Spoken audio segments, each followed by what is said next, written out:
This is Reality Jukebox.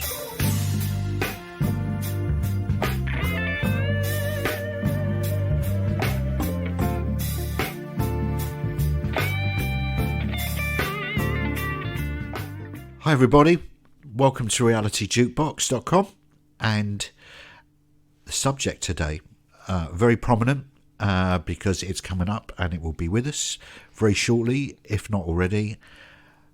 Football World Cup. It's coming up, but the question is it coming home? I'm not going to start at that. Yeah, Football World Cup. Of course, interesting this year, briefly, as it's going to be in the winter. Not quite the summer. One of the highlights of, the summer has been the pub gardens, the atmosphere, and with that comes the music, which is what we're going to discuss today. I've not heard an official song yet this year. No. Well, there's been some stinkers over the years. Yeah. Official songs. Oh, absolutely. Real stinkers, not only in the World Cup, but in the Euros and football teams in general. Yep. Doing songs. Even the stinkers, after a few drinks, everybody's in the pub singing along. As soon as a goal goes in or whatever. We'll cover the good, the bad, and the ugly. Let's cover one which seems to have, it's kind of universally agreed as being one of the better ones, right? New Order, World in Motion. That's my favourite. Yeah. Just generally, it's pretty agreed upon, isn't it? This is like the standard, the decent one we can all kind of get behind. I mean, I when I was a kid, I heard a lot of hype. Everyone goes, "Oh, the New Order song is the best one." I listened to it. Again, New Order, very, very credible. John Barnes' rap, interesting. People, talk about it in high regard. When I saw it, I was a little bit on the fence, but it definitely is the better one. Well, one of the better ones out there. I totally agree. It's credible. Yep. And it stood the test of time. Absolutely. So it was released in 1990, wasn't Italia 90, yeah. Italia 90. And it was also New Order's, ironically, New Order's only UK number one. And John Barnes rapping on it. Yeah, John Barnes' rap. It's incredible. Co-written by Keith Allen. Okay, so initially, when this idea came to light, there was a bit of backlash by the England players. They didn't want to be associated with a song they thought was going to be a joke. They didn't want to be involved because of history of bad examples of players singing songs.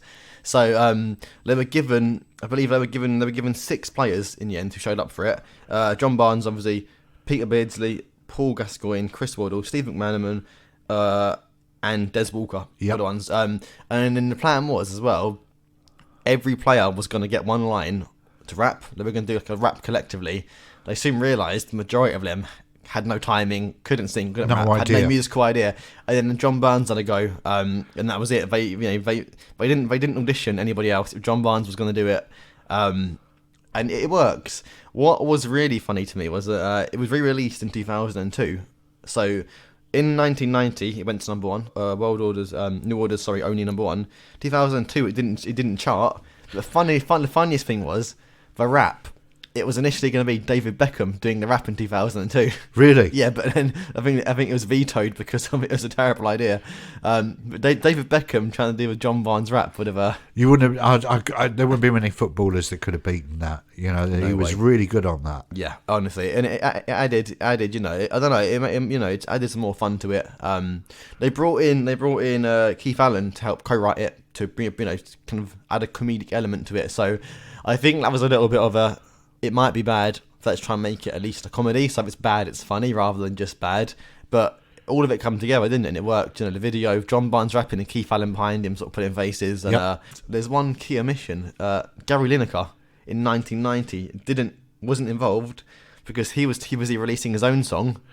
I didn't know that. Yeah, well, me neither. I found out the song's called "If We Win It All," and it's pretty pants. And it didn't try and do anything. But he didn't want to be involved because he was too busy trying to push his own song. And I think the less said about that, the better. And of course, in '94, there wasn't an England song because England didn't qualify. Yep, tragic times. But there was an eventful song. Okay. In the '94 USA World Cup, we'll put a link on there for you all. And those of you that that don't know are in for a real surprise here. It was the German football squad with the Village People. Yeah, this is a yeah. When you sent me the link, it took me by surprise. So left field and very very Eurocentric, very German. the video of I don't understand. I mean, I try to understand the thought process behind making this a song to make your team look credible. Let's pair them with the village people. Well, it was like in the tournament when they opened the tournament. Like in all tournaments, or the close tournaments. There's always the musical art. There's always music. Yeah. In Qatar, it's Robbie Williams and the Black Eyed Peas, I think, that are opening up. Okay. They had Diana Ross opening up in the '94 World Cup. Okay. And she went to take a penalty and she missed. Oh no. Yeah, and it's live. Oh no. Yeah, it's live. Yeah, it's live. And that is a shame. Yeah. Again, it was like in our episode about music television performances. You only get one shot at it. It's live. Yeah, you got to do it. Yeah. But that ranks with some of the really bad England songs. Yeah. Yeah, I think, like you said, I think it's the fact it's the village people. But the highlight for me is seeing Jurgen Klinsmann kind of really going for it, in the video he's dancing and But football songs in general, not the songs that are chanted on the terraces, but the songs that clubs release as well, are very near. I mean, I am guilty for. I have done an England track. It was Euro '96. Yeah. It's not available for streaming, but at some point I will put that out. It was based on an Ian Dury track. Okay, interesting. Which, yes, yeah. It was an Ian Dury song, and England's Glory, which Maxwell did the original lyrics for, but it wasn't about football. And I sort of rewrote the lyrics, although I didn't change the copyright or whatever. Yep. And it's sitting there at the moment. But when you look at some of the football songs that have been done, and you look at World Cup songs as well, it's normally the Football Association in this country are normally involved and authorise it. Yep. And just coming away from the World Cup, the Euros, the European national competitions, I remember the official song for '96 was not Three Lions. No, it wasn't, was it? It was Simply Red. Yep. And they opened or they were on the opening ceremony or whatever, and it was dreary. No Yep. disrespect to Mick Hucknall, he likes Bobby Bland, Yep. Did a Bobby Bland tribute album. Cracking thing Yep. to do, whatever. And if you love Mick Hucknall or loathe him, he has got a super voice. I mean, Yep. there's no, even now, it's super voice. Yeah. No, there's no. Absolutely, he's a legend of the industry. Yeah, and then I remember for the World Cup in '98, they reissued Three Lions, but then the FA did this project where they authorised a single to be released, and there was all these artists on it. It was like the Spice Girls. Yeah. I don't know, Supergrass. I can't remember if they were on it. Echo and the Ian. The singer out of Echo and the Bunnymen. Yeah. There was all these people on it, and the song sadly didn't go anywhere. Yep. You can pump all this talent and get all the PR, but if it's a bad song... And then I'm on the ball, 2002 with Anthem we're on the Deck. ball. I know, it's a 2002. That's a really interesting one, isn't it? Because, we had, again, it was considered almost the golden generation, of England at that time. It was a big England squad. Sven Goran Eriksson leading the way. We're on the ball. I listened to it last night to remind myself. I kind of wish I didn't. Lucky you. It's not a great song. You kind of forget how. And Anthem Deck, obviously aren't singers. And Get ready to rumble. Oh yes, exactly. They're beasts of their music career. It's not a very good song. But then back in 2002, so that's the first for me. That's the first World Cup I actually fully remember as a kid. We used to watch it in school in the mornings because of the time difference. I still remember England. Was it the quarterfinals against Brazil? And then we lost 2-1 because David Seaman, that was that free kick from Ronaldinho from about 40 yards out. That really strange one, lobbed keeper. And then I think we actually went 1-0 up, didn't we? It was an Owen goal. Yeah, Owen scored the first goal. And then we ended up losing 2-1. But it's the first one I remember. And with that comes Run the Ball. And as a kid, I would have been 8. And obviously Anthem Deck, great. We love Anthem Deck. And then the great song. Well, it wasn't. But at the time, everyone sings along. It's really simple to sing along, isn't it? Run the Ball. There was a good release though. The Brazilian official song Okay. was really good. It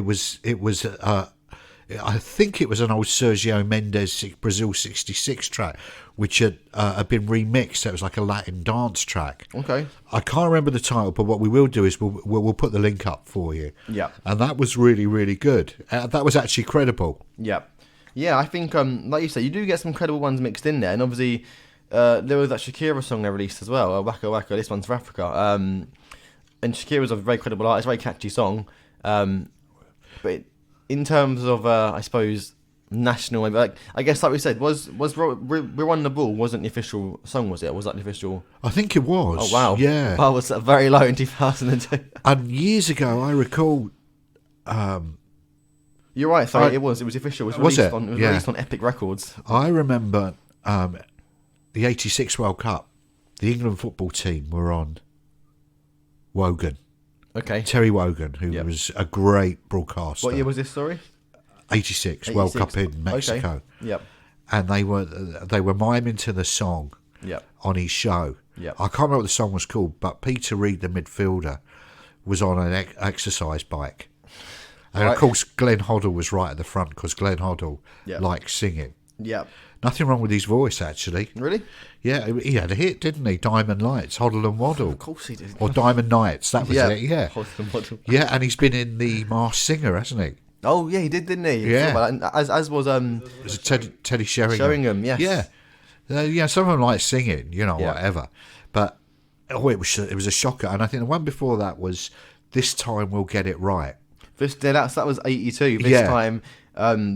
And to be fair, again... They were a good team. Yeah, well, we're unbeaten in 6. It's a terrible song. Yeah, I know. I saw the video and...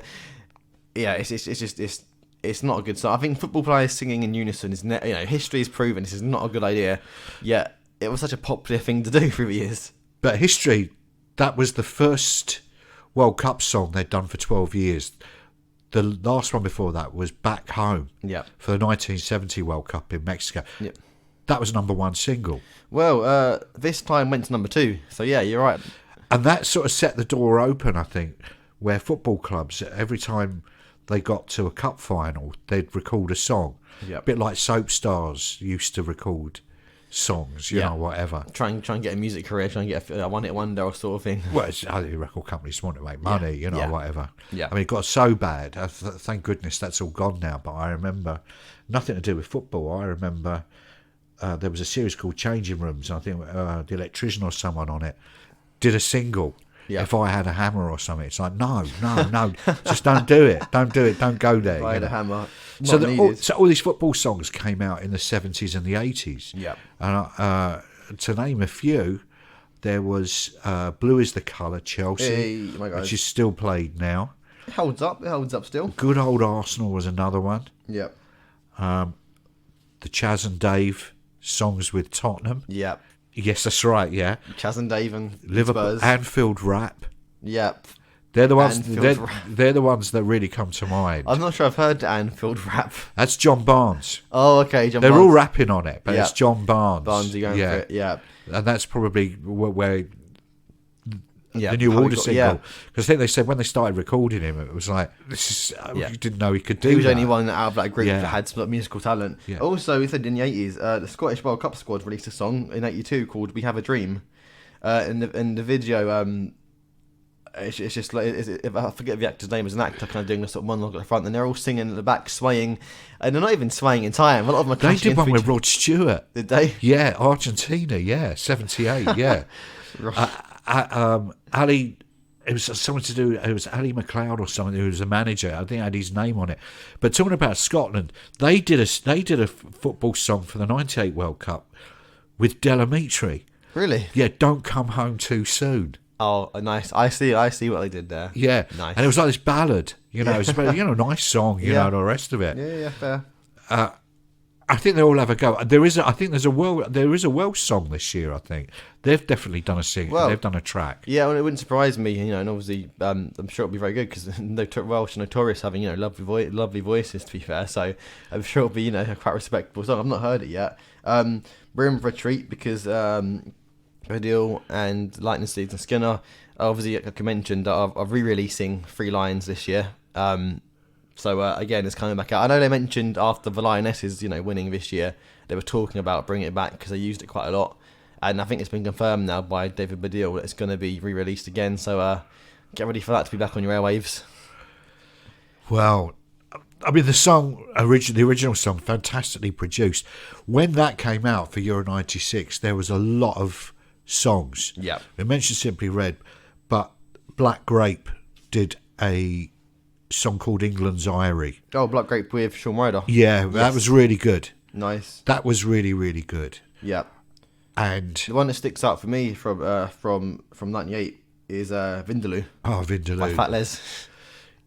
Yes, Keith Allen. Keith Allen involved. And the bass player out of Blur. Alex James. Yeah. And Alex James and kind of Guy Pratt wrote the songs. Keith Allen helped with the lyrics.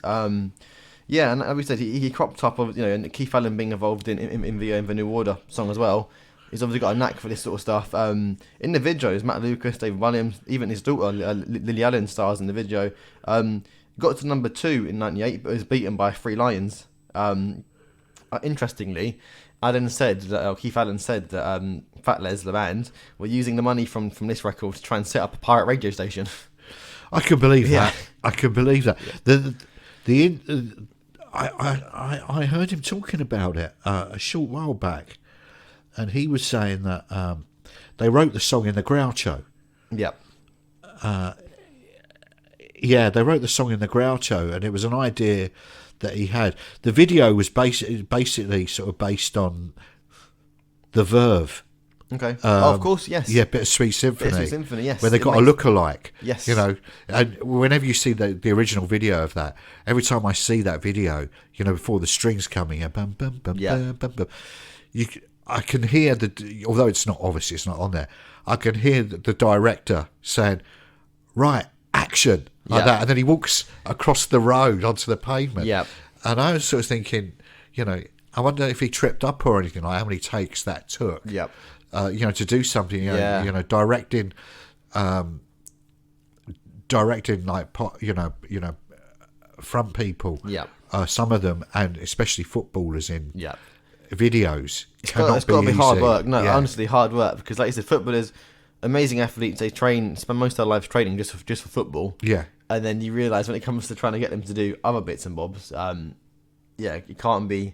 Like, they're not necessarily the best actors or singers. Like, when we see a lot of comic relief stuff, when like the football team get involved, like James Corden and stuff, like you get certain footballers, like Peter Crouch, seems quite natural on camera, and comedic timing's pretty good.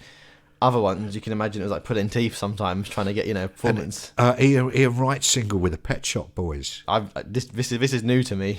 Oh, you don't know about that? Ian Wright and the Pet Shop Boys. I vaguely remember it. Yeah. But I don't remember it being as naff as it sounds. No. Well, basically, Pet Shop Boys, they don't do very much wrong. No, not at all. No. Yeah, great. No, yeah. Absolutely. And if I remember rightly, I think he was, the video of it, I think he was all right in it. I think he was, it was okay. Yeah. It was passable. Yeah. Okay, well, I mean, like you said, Pet Shop Boys is very credible. Everything he touches gold, really. And Ian Wright seems pretty cool as well. But, I'm going to have to take to Google after this pod and have a little listen. We've also got 2006, the old band Sham 69 and the Special Assembly. They released a song called Hurry Up England. And the chorus is basically, come on, hurry up England, come on, we're going to win the cup. And it's a reworking of Hurry Up Harry. Yeah, Hurry Up Harry. And we're going down the pub. Exactly, it's that one, and it was released for charity. And interestingly, so it was recorded as an alternative anthem to the original, like to the official song. Yeah. And I think it come about. I think it was voted for on Virgin Radio on Christian O'Connell's morning show. I think there's a public vote about what song, who's going to do it. And yeah, Sham 69 and the Special Assembly. 2006, and it's a pretty catchy song. It was for charity as well, which is always quite nice. In 2006, for a bit of context, 2006 was quite an interesting year for music. Obviously, you're a music pod. 18th of February, Rolling Stones, free concert to 2 million people in Rio, in Brazil. Right. 22nd of Feb, the 1 billionth song was downloaded on iTunes. Do you know what it is? No. It's like a stab in the dark. Coldplay, Speed of Sound. Right. Okay. Right. 11th of March, the first UK artist to top the Billboard Hot 100 since Elton John's 97 Candle with the Wind. Take a guess. To be fair, this is really, I wouldn't have expected this. So, any guesses on who the first UK artist was to top the Billboard Hot 100 since Elton John? It was, again, it's very much of time and place. You know, the song was everywhere, but it's not someone you might think of today in 2022. 2006. He's very, very good on Twitter. His Twitter game is strong. No, I don't know. James Blunt, You're Beautiful. Oh, right, okay, yeah. Yeah. It's interesting. That was the first British act since Elton John 97 to top Hot 100. 20th of May, Finnish metal band Lordi won Eurovision. Again, very interesting year for music. 30th of July, last weekly edition of Top of the Pops broadcast. Pretty big year. And interestingly, getting towards the end of the year, 25th of October, Brian May announces that Queen are returning to the studio with Paul Rodgers of Free on lead vocals. That's not something I don't think of Queen and Paul Rodgers. I think of, I saw them live. Were they good? Oh, the Free and Bad Company songs were good. Yeah. He's one of my favourite all-time singers. Yeah. He's a soul man, just great voice. So relaxed. Yeah. Were they good? Yeah, as I say, the Bad Company and Free songs were great. Fair. We'll take great, that. yeah. So just to finish up in 2006, yes, Fiona Lewis won the third season of The X Factor, which we're going to talk about in a different episode. Right. It's also the year Arctic Monkeys won Best British Breakthrough Act at the Brit Awards, and they won the Mercury Prize for Whatever People Say I Am. That's what I'm not. So great they are very much on the rise. And interestingly, the last point, tying with the football songs, 2006, New Order win the Ivor Novello Award for Outstanding Song Collection, which ties in obviously with, they released the football song, World in Motion 1990, but only number 1 in the UK. Interesting, very interesting year for music, 2006. So is there a football song this year? I've not heard it, but No. if there is, there's one way to find out. We will take and have a little ganders because we'll do it afterwards. I'm really curious. But I know, like I said, we're expecting 3 Lions to come back. I don't know what the official song is. It's weird, isn't it, at Christmas now? Because, like you said, it's part of the culture normally. A big summer hit, everyone gets behind it. Are we going to get a football Christmas song? Well, it'd be a novelty, wouldn't it? Yeah, that would be a real within, sort of niche. within itself. Yeah. Well, it wouldn't surprise me to get Slade come out and sing something with an England shirt on about it's Christmas. Well, that's a very interesting point because we have now where songs that got nothing to do with sport become part, like a football anthem. Sweet Caroline, Neil Diamond. How did that become up? Yeah, that's always been a thing, but I've never understood why that was a thing. Yeah. Do you know the story of how that No, evolved? football clubs, the supporters, when they sing from the terraces, have adopted songs in the past. The one that always comes to mind was the Sunderland supporters used to sing Daydream Believer. Okay. And they changed the words. Yeah. It's a great song. Yeah. It's a great song. Big song, yeah. There's always been that where the words have been changed. Yeah. And even things like Elgar, Land of Hope and Glory. Yeah. The football words that they chant out are completely different. Well, you feel like these fans are quite cultured, and then you hear what it is they're saying over the top of it, and you realise it's culture, but from a different variety of culture. I've always wanted to know with football chants is how does that get adopted? How does that work? Perhaps someone can on Instagram may know or may be an instigator of it at a club. Do you rehearse around someone's house? Do you come up with the right words for it, or does one person just start singing it? Yeah. How does it come about? Yeah, in the stadium, and then someone's other sort of thing. Well, that's a really good idea, or whatever. Yeah.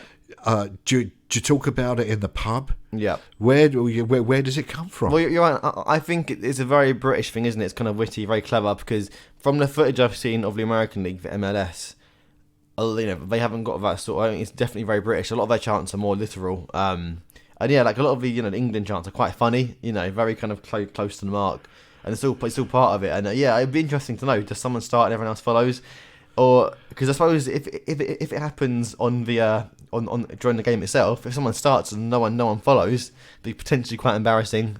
It's interesting, isn't it? Yeah, how do they develop? Football fan band practice. Yeah, perhaps somebody could let us know. Yeah. You know, do 5 or 6 people stand around? You know, and one of them's got, I've got a really good idea here. Get this. This is what we're going to do on Saturday. lads, Similarly you to know. how Lloyd Webber devises new musicals. Yes. The standard of football songs is very interesting. We mentioned earlier Ant and Dec were on the ball in 2002. Just as a mark of quality, like got to number 3 in 2002, it was beaten by Will Young with Light My Fire Yeah. and number 1, Eminem Without Me, Wow. which is interesting because I don't think it's worthy of a number 3 spot anyway, but it's beaten by Will Young and Eminem, which is a really eclectic mix there. I mean, going back to the international songs, I do know that Jean-Michel Jarre, I think, has done at least 2 Okay. with the French football Yeah. authorities. Yeah.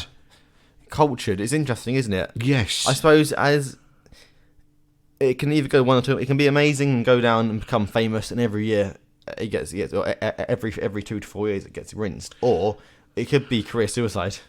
And I wonder if Australia have ever done one. Ooh, I mean, you'd think it'd just be Kylie, right? Depending on who. Oh, I could think of a few. John Farnham. John Farnham. The Voice, you know, John Farnham. No, of course. Who's unfortunately not well at the moment. We wish him well. Yeah. AC/DC would be great. Oh, can you imagine AC/DC? That'd just be great, Fun with wouldn't those it? guitars and it'd be insane, wouldn't it? Yeah. But it's like the Eurovision thing. Rarely will somebody credible Yeah. go near Go it. for it because Yeah. it is so risky, isn't it? Yes, Because it is. you could either go down, get branded a novelty act, and it could ruin your career because you don't want to. I guess you don't want to become that. I mean, it depends. You're gonna get. I guess you'll get paid off okay, depending how much it gets played. But like the Lightning Seeds, I don't know any more of their songs apart from Three Lions, which I did with Baddiel and Skinner. Well, they would have got well, there is a Lightning Seeds track which used to be used before the Three Lions, the rundown for Goal of the Month. Okay. It was one of their hits. Yeah. You would know the track, Yeah. you know, with the music and stuff. On the top of my head here, we're doing this. I can't remember the name of the track. Yeah. And I think that's how Ian Brody got pulled in. It may have been how he got pulled into that. Yeah, You know, interesting. doing that. Yeah. It was one of their hits. Yeah. Got pulled in and they used the instrumental part of the song. 101% sure of that. Yeah. But it is funny how some music, which has no connection with football or soccer, whichever way you want to call it, Yeah. gets pulled in. It's dragged into it. Yeah. And becomes part of the culture almost. Yeah. You know, like obviously there's links of like the Liverpool "You'll Never Walk Alone" is very relevant because it's Merseyside band. You know, Jerry and the It's Pacemakers. Rogers and Hammerstein. Yeah. It's from is it South Pacific or Oklahoma? I'm not entirely sure. I think it's Oklahoma. Okay. Yeah, Rogers and Hammerstein. Yeah. And then Jerry and the Pacemakers. yeah, Yeah, and it makes sense then because obviously Jerry and the Pacemakers being, you know, local to Liverpool, but then I suppose it's just creativity, or maybe it could be like your team wins the league at a certain year, and then this song is like, you know, this song is number one. footballers releasing singles. Mm-hmm. There's been quite a few. Okay, Paul Gascoigne, Fog on the Tyne. Gazza, of course. Yeah, there's one that I can think of. Kevin Keegan. Kevin Keegan. Yeah, I think his was a hit. Really? I don't know it, but I know it was a hit. We mentioned Ian Wright before. Yep. You mentioned Gary Lineker. Yeah. Well, Gary Lineker tried. I don't think that got off to. But there are a few, and there are a few footballers that are actually involved with music. Yeah. Dion Dublin Dion Dublin. invented this percussion box. Okay.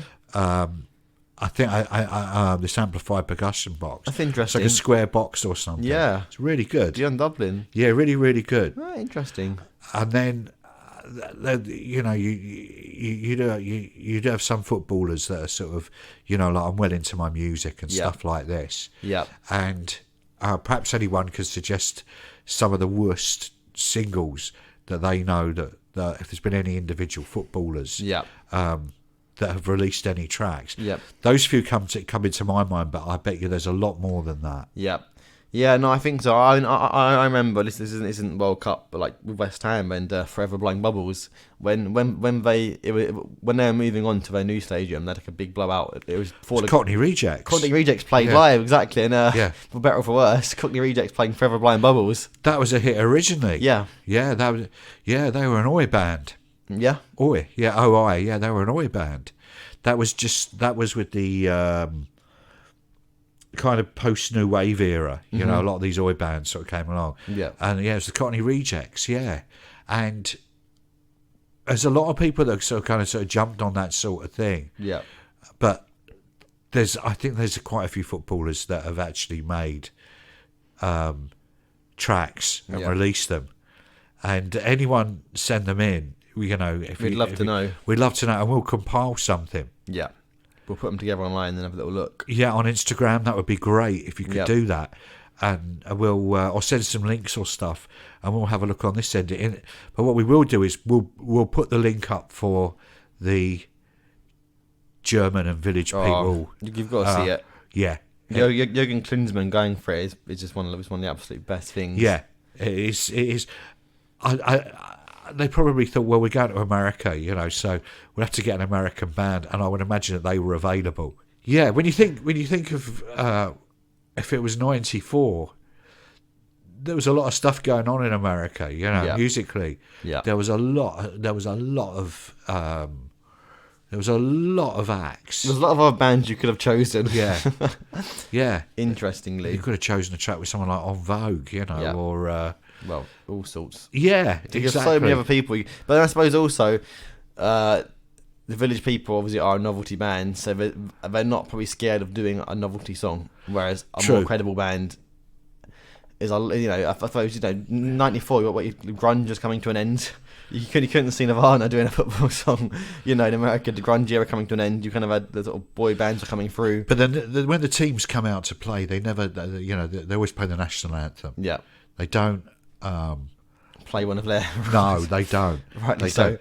But if you as an underdog, you know, playing against one of the big nations, you'd really want the Star Wars theme, as your national anthem. To fry them off, frighten people off. Yeah. And out you come plodding, and hopefully going. But also, it could backfire massively then, because if you get slaughtered, then it's not going to be a good look. I'd be interested to know on the England front if there's a correlation between how good a football song is and how well we do in the tournament. I've not studied it. There's got to be something out there looking at how high these songs chart and how England perform. Because we did, you know, what was the song? Did they release a song for the Euros when we got to the finals? I don't think there was a song released, was there? No. And then similarly, the year before, when we got to the third place playoff, we lost, you know, Belgium in the third place playoff. No, I don't think there's much money in it now. No, I suppose within the UK. Yeah. I know the Germans from time to time adopt Three Lions. Yeah. And they do a version of it. Yeah. And they have done a version of it or whatever. But probably the FA and the major record companies probably don't think it's viable anymore. Well, for a songwriter, it's great. Yeah. That's it. I suppose for a songwriter, you could get you a decent payoff. Could put your name out a little bit. Have we heard the best football song already from this point on? Like, has the best football song been made already? And, you know, nothing's going to top it now because we're getting less and less songs every year. Has the best one been made? And it's like Christmas songs. There's, you know, generally people think the best ones are in the past, and the new ones aren't as good. Are we going to get? Is that it for football now? Oh, we're going to talk about Christmas songs in another episode.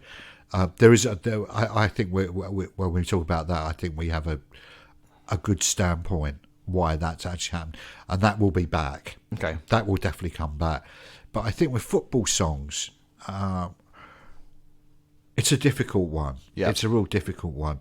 When you think that in the UK, one of the biggest sporting songs ever released was the Band Aid Trust got Tears for Fears to change. Everybody wants to rule the world. So everybody wants to run the world. Yeah, I think so. You know, as in running or something. Yeah. And the band did it. Yeah, the band did it. Very credible band, very credible song. Yeah, they were. Yeah, yeah. And probably for them, because it was the Band Aid Trust and it was for Sport Aid. I think it was the first time they did it. Yeah, they got away with it. Yeah. If it would have been for Tears for Fears would have got involved with the England team. Yeah.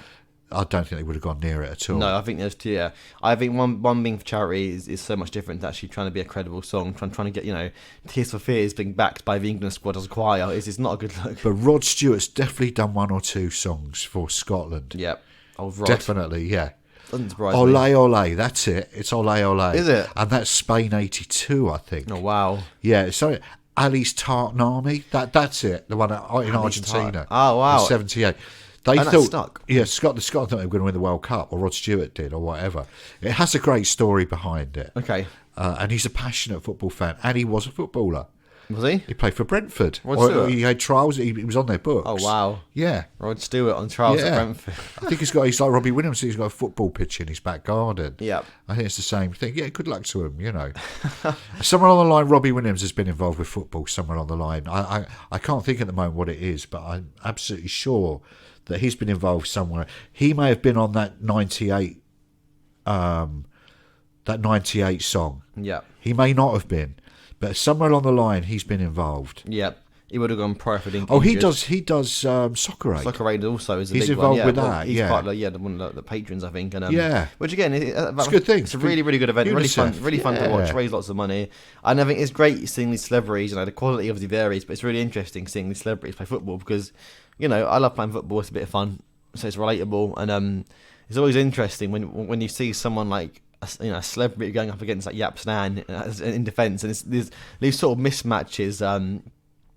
Clarence Seedorf tackling like someone from McFly, for example. You see someone, and you kind of get these standout performers, these celebrities you wouldn't expect to be good.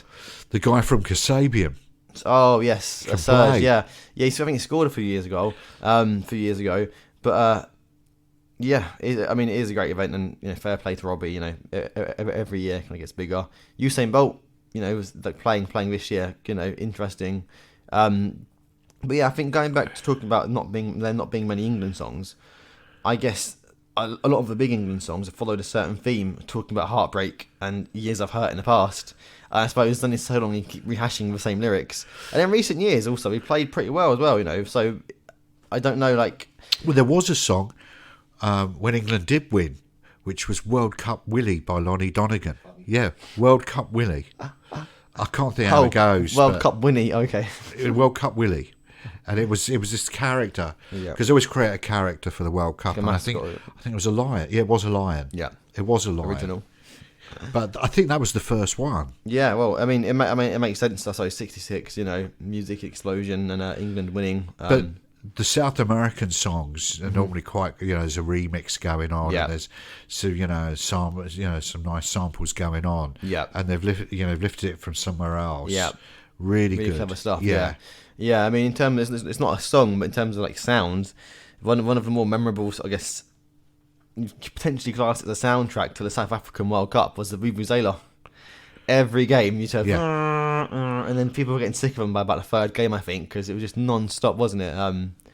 But then counting that with, about 15 years forward, and we've got lockdown and you're playing empty stadiums. I wonder, would people rather hear the Vuvuzela for 90 minutes or an empty stadium for 90 minutes? But going back to songs that have nothing to do with music, that are now associated with music, in this country, Sweet Caroline was big, but there's one song that's bigger than that.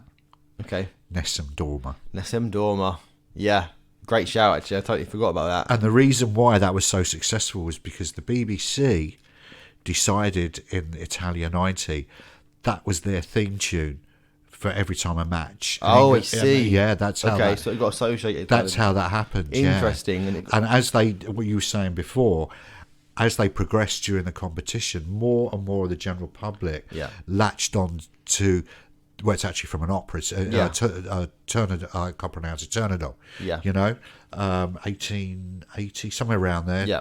Some of you classical buffs can correct me on that one. It's just off the top of my head. Yeah. But as England got further and further and further, and they showed in the opening credits and the closing credits, they would show this same clip of a player called Tardelli who scored in the 82 World Cup final, and he's shaking his hands like that and shaking his head because he knew it was the winning goal. Yeah. And that piece of music over the top of it is iconic. Ah, poetic, yeah. Absolutely iconic. Yeah. And the way some people, it's a gift when you can slot that against footage. Yeah. I also remember in the 1990s, Channel 4 had Italian football. Okay. And it was always Latino dance music that had this theme on. But they used to play music over the goals. Yeah. Last week's goals or the midweek goals or whatever. It really worked. Yeah. It really Become a real worked. soundtrack. Yeah, absolutely. I think I think that probably comes from there's certain footballers that when they play football they look like they're dancing. Yeah, Maradona was one. Maradona, absolutely. Yeah, Maradona was one. He had dancing feet. Yeah. And you can actually fit music to it. Yeah, because it's so skillful. Imagine a player like Ronaldinho, even Ronaldo, back in that Brazilian squad. You know, so many of those guys that just like dance on the pitch, and so quick and so kind of fluid with their sort of play and flow. That, yeah, you're right. It probably sync up quite nicely. So we were hoping for an England World Cup song, a new one, yeah. But it doesn't look like we're going to be blessed with one this year. No, so we're going to have to listen to Christmas songs over the World Cup instead. Unless they do well. Yeah. Or they'll find a song that will partner with what they're doing. I think on a final note, if they do well, you know, normally when they find songs that are not connected with music, it is like a celebration. Yeah. It's a Sweet Caroline. So what you said, I mentioned before, could it be a Christmas record that will go along with it? It's a huge chance of that happening. Yeah. Yeah, I mean, honestly, it wouldn't surprise me if like Noddy Holder, it's Christmas or whatever, you know, it's Champions, something like that will come out with some weird we pairing. are the champions, Queen. We are the champions, yeah. You know, exactly. So it'll be interesting to see, you know, how it goes down in Qatar this winter. Be watching, and good luck, England. Absolutely. So, please, any tracks that you can think of any football teams or any experiences with chanting on the terraces. Or any individual footballers that comes to mind that you know just release tracks. Musical. Yeah, just hit us up. Yeah, just let us know. You know, on realityjukebox.com on Instagram or Twitter. So, see you next time, George. See you next time. Come on, England. Get in there.